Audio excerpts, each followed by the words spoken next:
Hello friends, ଆଜିର ଭିଡ଼ିଓଟିରେ ଭାରତର 5ଟି dam ବିଷୟରେ ଜାଣିବା। ପାଣି ଏକ ଏମିତି ସମ୍ପଦ, ପାଣି ବିନା ଜୀବଜଗତ ଅସମ୍ଭବ। ତେଣୁ ପାଣିକୁ ଡ୍ୟାମ୍ ଦ୍ୱାରା ସଂରକ୍ଷଣ କରାଯାଏ।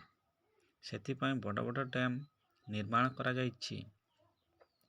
ପାଣିକୁ ଡ୍ୟାମ୍ ଦ୍ୱାରା ସଂରକ୍ଷଣ କରି ବିଦ୍ୟୁତ୍ ଉତ୍ପାଦନ ଏବଂ ଚାଷ କାର୍ଯ୍ୟରେ ବ୍ୟବହାର କରାଯାଇଥାଏ।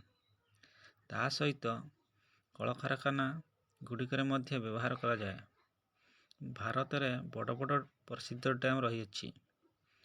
ତେଣୁ ଭିଡ଼ିଓଟିକୁ ଆରମ୍ଭ କରିବା ପୂର୍ବରୁ ଚ୍ୟାନେଲଟିକୁ ସବସ୍କ୍ରାଇବ୍ ଏବଂ ଗୋଟିଏ ଲାଇକ୍ ନିହାତି କରନ୍ତୁ।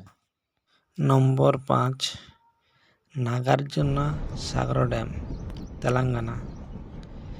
ନାଗାର୍ଜୁନ ସାଗର ଡ୍ୟାମ୍ ଭାରତର ପଞ୍ଚମ ବୃହତ୍ତମ ଡ୍ୟାମ୍ ଅଟେ। ଏହା ସବୁଠାରୁ ଉଚ୍ଚା ପକ୍କା ଡ୍ୟାମ୍ ଭାବରେ ପରିଚିତ। ଏହାର ଉଚ୍ଚତା 124 ମିଟର। ଏହାକୁ ତେଲେଙ୍ଗାନାର କୃଷ୍ଣା ନଦୀ ଉପରେ ତିଆରି କରାଯାଇଛି। ଏହାର ଲମ୍ବା 1600 ମିଟର। ଭାରତର ଚତୁର୍ଥ ବଡ଼ ଡ୍ୟାମ୍ ହେଲା ଓଡ଼ିଶାର ହୀରାକୁଦ ଡ୍ୟାମ୍। ଏହା ସମ୍ବଲପୁର ଜିଲ୍ଲାରେ ମହାନଦୀ ଉପରେ ନିର୍ମାଣ କରାଯାଇଛି। ଏହା ଏକ ଦୀର୍ଘତମ ନଦୀବନ୍ଧ। ଏହାର ଲମ୍ବା 26 କିଲୋମିଟର ଏବଂ ଉଚ୍ଚତା 61 ମିଟର ଅଟେ। ଏଠାରେ ଗାନ୍ଧୀ ମିନାର ଏବଂ ନେହେରୁ ମିନାର ନିର୍ମାଣ କରାଯାଇଛି। ଏଥିରେ 307.5 ମେଗାୱାଟ୍ ବିଦ୍ୟୁତ୍ ଉତ୍ପାଦନ କରାଯାଇପାରିବ। ଭାରତର ତୃତୀୟ ବୃହତ୍ତମ ନଦୀବନ୍ଧ ସର୍ଦ୍ଦାର ସରୋବର ଡ୍ୟାମ୍। ଏହାକୁ ନର୍ମଦା ନଦୀରେ ନିର୍ମାଣ କରାଯାଇଛି। ଏହାର ଉଚ୍ଚତା 163 ମିଟର, ଲମ୍ବା 1210 ମିଟର। ଏହା ଗୁଜରାଟର ଅବସ୍ଥିତ। ଏହାକୁ ଜଳ ସଂରକ୍ଷଣ ଏବଂ ଜଳ ସେଚନ ପାଇଁ ବ୍ୟବହାର କରାଯାଇଥାଏ।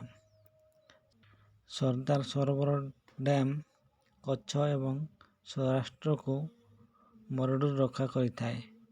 ଏହି ଡ୍ୟାମ୍କୁ ଭାରତର ପ୍ରଥମ ପ୍ରଧାନମନ୍ତ୍ରୀ ଜବାହରଲାଲ ନେହେରୁ ଦ୍ୱାରା ଉଦ୍ଘାଟନ କରାଯାଇଥିଲା। ତେଣୁ ତାଙ୍କ ନାମ ଅନୁସାରେ ନାମିତ କରାଯାଇଛି।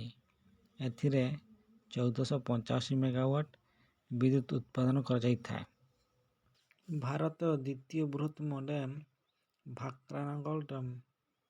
ଏହା ହିମାଚଳ ପ୍ରଦେଶର ସତଲେଜ ନଦୀରେ ନିର୍ମାଣ କରାଯାଇଛି। ଭାକ୍ରାନଗର ଡ୍ୟାମ୍ର ଉଚ୍ଚତା 225 ମିଟର ଏବଂ ଏହାର ଲମ୍ବା 520 ମିଟର। ଏହା 1450 ମେଗାୱାଟ୍ ପର୍ଯ୍ୟନ୍ତ ବିଦ୍ୟୁତ୍ ଉତ୍ପାଦନ କରିଥାଏ। ଟେହରୀ ଡ୍ୟାମ୍। ଏହା ଭାରତର ସବୁଠାରୁ ବଡ଼ ଡ୍ୟାମ୍ ଭାବରେ ପରିଚିତ। ଉତ୍ତରାଖଣ୍ଡର ଭାଗୀରଥୀ ନଦୀରେ ନିର୍ମାଣ କରାଯାଇଛି। ଏହାର ଉଚ୍ଚତା 261 ମିଟର ଏବଂ ଲମ୍ବା 575 ମିଟର ଅଟେ। ଏଥିରୁ 1000 ମେଗାୱାଟ୍ ପର୍ଯ୍ୟନ୍ତ ବିଦ୍ୟୁତ୍ ଉତ୍ପାଦନ କରାଯାଇଥାଏ।